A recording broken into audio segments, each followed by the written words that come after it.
नमस्कार दोस्तों और स्वागत है आज के इस डीप डाइव विश्लेषण में। देखिए, अगर आप कॉम्पिटिटिव एग्जाम्स की तैयारी कर रहे हैं तो आपको पता ही होगा कि ग्रामर में सबसे बड़ा स्टम्बलिंग ब्लॉक यानी सबसे बड़ी रुकावट क्या होती है। जी हाँ, प्रेपोजिशंस। ये छोटे छोटे शब्द अक्सर बने बनाए स्कोर्स गिरा देते हैं। लेकिन आज हम प्रेपोजिशंस के रूल्स, उनके विजुअल कॉन्सेप्ट्स और फिक्स्ड पेयर्स को इतनी बारीकियों से समझेंगे कि आपका हर एक डाउन बिल्कुल क्लियर हो जाएगा। तो बिना किसी देरी के चलिए अपने कॉन्सेप्ट्स को मजबूत बनाते हैं। आज की इस विश्लेषण का रोड मैप बड़ा ही क्लियर है। एक लॉजिकल बिल्डिंग ब्लॉक्स अप्रोच को फॉलो करते हुए हम आगे बढ़ेंगे। सबसे पहले बात करेंगे ग्रामर के ट्रिकी वर्ड्स की, फिर समझेंगे टाइम और डेट के रूल्स। उसके बाद आएगा सबसे interesting part, visualising in, into, on. फिर हम उन कंफ्यूजिंग पेयर्स की उलझाने सुलझाएंगे जो एग्जाम में सबसे ज्यादा परेशान करते हैं। और आखिर में देखेंगे फिक्स्ड प्रेपोजिशंस का फंडा। Okay, so let's dive right in. पहला हिस्सा, ग्रामर के ट्रिकी वर्ड्स। कभी सोचा है कि प्रेपोजिशंस हमसे एग्जाम में इतनी गलतियां क्यों करवाते हैं? इसका सबसे बड़ा कारण है हमारी आदत। हम दिमाग में हिंदी से इंग्लिश का डायरेक्ट ट्रांसलेशन करने लगते हैं, और प्रेपोजिशंस वो हमेशा इस डायरेक्ट लॉजिक पर काम नहीं करते। इसीलिए लिटरल ट्रांसलेशन के जाल में फंसने के बजाय इनके स्पेसिफिक रूल्स और कॉन्टेक्स्ट को समझना एब्सोल्युटली क्रूशियल है। आगे बढ़ते हैं और आते हैं अपने पहले रूल सेट पर, टाइम और डेट के रूल्स। अब अच्छी बात यह है दोस्तों कि टाइम और डेट्स के नियम बिल्कुल एब्सोल्यूट और फिक्स होते हैं। एक बार आपने इनका पैटर्न दिमाग में बिठा लिया तो एग्जाम्स में आपके मार्क्स बिल्कुल पक्के समझिए। इसको एक फनल की तरह समझिए, बड़े से छोटे की तरफ। जब हम ब्रॉड टाइम फ्रेम्स की बात करते हैं, जैसे कोई पूरा साल या महीना, तो वहां इन लगाते हैं। फॉर एग्जाम्पल, इन 2015 या इन मे। जब हम थोड़ा और स्पेसिफिक होते हैं, किसी खास दिन या तारीख पर आते हैं, तो ऑन का प्रयोग होता है, जैसे ऑन मंडे या on the 7th of November। और जब आपको बिल्कुल पिन पॉइंट एक्यूरेसी चाहिए, सटीक घड़ी के समय पर फोकस करना हो, तब एट का यूज होता है, जैसे एट 7 o'clock। बड़ा आसान है ना? इन, फिर ऑन और आखिर में एट। आप आते हैं एक और मजेदार तरीके पर, विजुअलाइजिंग इन, इनटू, ऑन। देखिए, इन एब्स्ट्रैक्ट शब्दों को कॉन्क्रीट स्पेशियल मेमोरी यानी पिक्चर्स या डायग्राम्स के रूप में दिमाग में छापना ही इन्हें मास्टर करने का सबसे बड़ा सीक्रेट है। जब आप इन्हें देखकर समझते हैं तो भूलने का सवाल ही पैदा नहीं होता। यहाँ इस कॉन्सेप्ट को ध्यान से देखिए। जब भी ऑन की बात आती है, रूल बहुत सिंपल है। ऑन का इस्तेमाल तभी होगा जब कोई चीज किसी सतह यानी सरफेस को लिटरली छू रही हो या टच कर रही हो। जैसे एक बेंच पर बैठना, he sat on the bench. Bench की सतह को टच किया जा रहा है, इसलिए ऑन। अगर सरफेस से फिजिकल टच नहीं है तो वहां ऑन किसी हाल में नहीं आएगा। Now what's really interesting is कि इन और इनटू में जमीन आसमान का अंतर है। इन हमेशा एक स्टैटिक स्टेट यानी स्थिर अवस्था को दिखाता है, मतलब चीज पहले से ही किसी जगह के अंदर आराम से है, जैसे Rajni was sitting in the room. वहीं दूसरी तरफ इनटू साफ तौर पर मोशन यानी गति को दर्शाता है। मूवमेंट आउटसाइड से इनसाइड की तरफ हो रहा है, जैसे ही फेल इनटू द पिट यानी वो गड्ढे में गिर गया। इन रेस्ट पर है और इनटू एक्शन में है। लेकिन ठहरिए, कॉम्पिटिटिव एग्जाम्स के लिए यहाँ एक सबसे बड़ा एक्सेप्शन सामने आता है। इस पर स्पेशली ध्यान दीजिएगा। जब हम एंटर शब्द का यूज करते हैं, जिसका मतलब फिजिकली किसी जगह के अंदर जाना होता है, तो उसके साथ इनटू कभी नहीं लगाते। पता है क्यों? क्योंकि एंटर शब्द के अंदर ही अपने आप में टू कम इनटू वाला मीनिंग छुपा हुआ है। इसीलिए द गून्स एंटर्ड द बेडरूम कहना परफेक्टली फाइन है, but entered into the bedroom कहना कंप्लीटली गलत। ये एक बहुत ही क्लासिक एग्जाम ट्रैप है दोस्तों, इससे बचकर रहना है। चलिए अब उस सेक्शन पर आते हैं जो एग्जाम्स में सबसे ज्यादा टेंशन देता है, कंफ्यूजिंग पेयर्स को समझें। हम उन शब्दों की उलझन सुलझाएंगे जो दिखने में तो बिल्कुल जुड़वां भाई जैसे लगते हैं, लेकिन सिचुएशन के हिसाब से उनका काम बिल्कुल अलग होता है।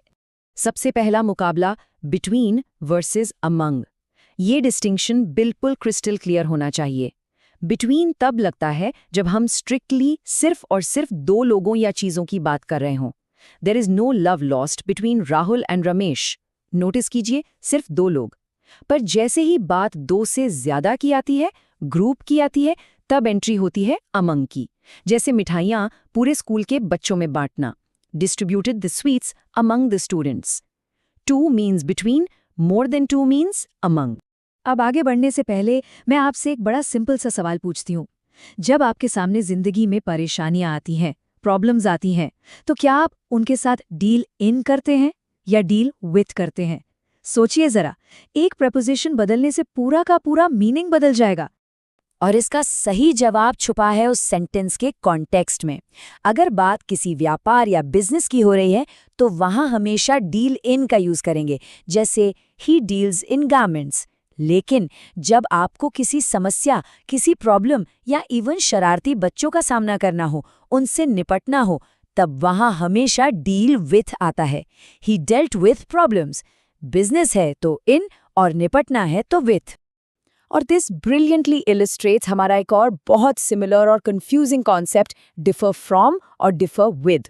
देखिए, जब दो चीजें दिखने में या फिजिकल ट्रेट्स में एक दूसरे से अलग होती है, तब डिफर फ्रॉम आता है। एग्जाम्पल के तौर पर, एम्फिबियंस डिफर फ्रॉम रेप्टाइल्स। लेकिन जब कोई दो लोग या संस्थाएं किसी विचार, मुद्दे या ओपिनियन पर असहमत होते हैं, तब डिसएग्रीमेंट को शो करने के लिए डिफर विथ लगता है। जैसे India differs with the UN on the matter of PoK. From features के लिए और विद ओपिनियंस के लिए।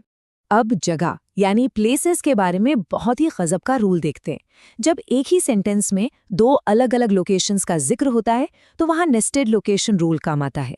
हमेशा याद रखिए, जो छोटी जगह या नेबरहुड है उसके साथ एट लगता है, और वो छोटी जगह जिस बड़े शहर या स्टेट के अंदर आती है उसके साथ इन लगता है। जैसे I live at Mukherjee Nagar in Delhi. Delhi overarching बड़ा शहर है इसलिए इन, और मुखर्जी नगर उसके अंदर एक स्पेसिफिक लोकेलिटी है इसलिए एट। आइए अब हम अपने विश्लेषण के आखिरी और बहुत ही इंपॉर्टेंट पड़ाव पर आते हैं, फिक्स्ड प्रेपोजिशंस का फंडा। दोस्तों, यहाँ लॉजिकल रूल्स थोड़े साइड हो जाते हैं और बात आती है प्योर स्ट्रक्चर्ड मेमोराइजेशन की। इंग्लिश वोकैबुलरी में कुछ जोड़ियां ऐसी होती हैं जिन्होंने कसम खा रखी है कि वो हमेशा अपने फिक्स्ड प्रेपोजिशन के साथ ही आएंगी। चलिए इन एसेंशियल कॉम्बिनेशंस को फटाफट देखते हैं। रिजॉर्ट के साथ हमेशा टू आता है, यानी कोई रास्ता अपनाना, जैसे रिजॉर्टेड टू क्राइम। वेट करने पर हमेशा फॉर आएगा, waiting for her result. Approve करने पर हमेशा ऑफ लगता है, जिसका मतलब है किसी को सहमति देना, अप्रूव्ड ऑफ माय प्रोजेक्ट। और डिपेंड के साथ नो मैटर व्हाट हमेशा ऑन आएगा, किसी पर निर्भर होना, डिपेंड्स ऑन द एग्जीक्यूटिव। इनके हिंदी अनुवाद को ध्यान में रखिए, ये इन्हें रटने का सबसे बेस्ट तरीका है। अलर्ट अलर्ट, ये पॉइंट एब्सोल्युटली क्रूशियल है। बोलचाल में हम जनरली बिना सोचे समझे कोप अप विद बोल देते हैं, पर कम्पिटिटिव एग्जाम्स के नजरिए से ये लिटरली एक बहुत बड़ी गलती है। इस फ्रेज में अप की कोई जरूरत नहीं होती। सही और ग्रामेटिकली करेक्ट फ्रेज सिर्फ और सिर्फ कोप विद होता है, जिसका मतलब है हालात से निपटना। कोप अप विद एक बहुत कॉमन ट्रैप है जिसमें स्टूडेंट्स फंसते हैं, सो जस्ट ड्रॉप दी अप। रैप अप करने से पहले कुछ और मजेदार फ्रेजेस। अगर आप किसी बात को बिल्कुल वैसा का वैसा दोहराते हैं शब्दाशा, तो हम उसको वर्ड बाय वर्ड नहीं कहते, करेक्ट टर्म है वर्ड फॉर वर्ड। नेक्स्ट, अगर आप किसी व्यक्ति से सहमत हैं तो अग्री विद आएगा, पर अगर आप किसी प्रपोजल या प्रस्ताव से सहमत हैं तो वहां अग्री टू लगता है। और फाइनली, अगर आपका म्यूजिक में इंटरेस्ट है तो आप इंटरेस्टेड इन होंगे, लेकिन गाने में अच्छे हैं तो आप गुड एट सिंगिंग होंगे, गुड इन नहीं। तो दोस्तों, इन एब्सोल्यूट नियम, स्पेशल विजुअल रूल्स और इन फिक्स्ड प्रेपोजिशनल पेयर्स के साथ ग्रामर का एक बहुत ही डरावना हिस्सा अब बिल्कुल डिकोड हो गया है। आपने देखा ना कि प्रेपोजिशंस को सिर्फ रटने की जरूरत नहीं है, इन्हें लॉजिक और विजुअल स्पेशल मेमोरी के थ्रू बहुत आसानी से समझा जा सकता है। अब बड़ा सवाल यह है कि इस नई अप्रोच के साथ ग्रामर का ऐसा कौन सा दूसरा डर या टॉपिक है जिसे आप नेक्स्ट कॉन्कर करने वाले हैं। आज के इस विश्लेषण में बस इतना ही, मिलते हैं अगली बार। Thank you so much for visiting my YouTube channel and my unofficial biology on Facebook page. Thank you.